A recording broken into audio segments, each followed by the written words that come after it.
ሁሉ ነገር ሞልቶልን እንኳን የተሻለ ፍለጋ መናጉረመርም ሰዎች ነን እኛ።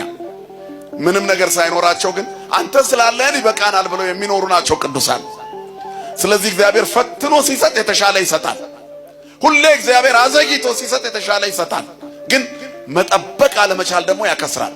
ብዙ ሰዎች የእግዚአብሔርን ቀን መጠበቅ አቅቷቸው በአቋራጭ መንገድ ሄደው የከሰሩ ሰዎች አሉ። መንገድ የተበላሸባቸው ሰዎች አሉ። እግዚአብሔር በትክክለኛው መንገድ እስከሚመጣ ድረስ መጠበቅ አቅቷቸው የወጡ ሰዎች አሉ። ስለ 40 ገዳም የሚነገር ታሪክ አለ። 40ዎቹ ወታደሮች ማለት ነው 40 ቀን ለጾምና ለጸሎት ውሃ ውስጥ እስከ አንገታቸው ገቡ ይላል ታሪካቸው። 40 ቀን ሙሉ ሲጠብቁ ቆይተው 39ኛው ቀን ላይ ግን አንደኛው ሰው በጣም ሰውነቱ በረዶ ስለሰራበት ስላቃተው ትቶ አቋርጦ ወጣ።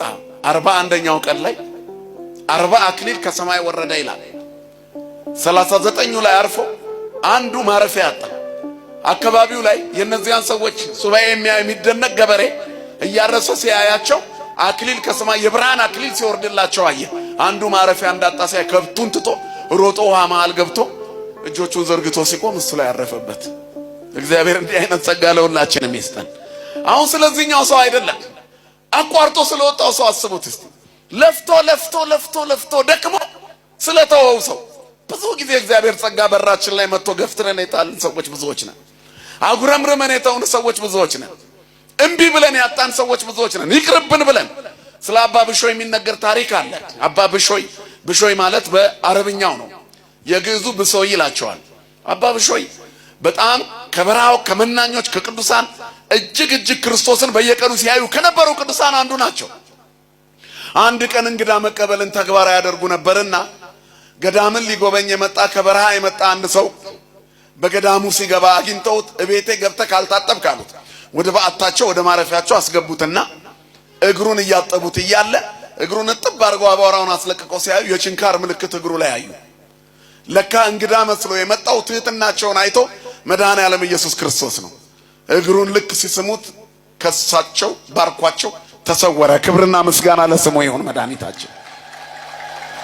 ከዚህ በኋላ በጣም ደነገጡ፣ ደስም አላቸው።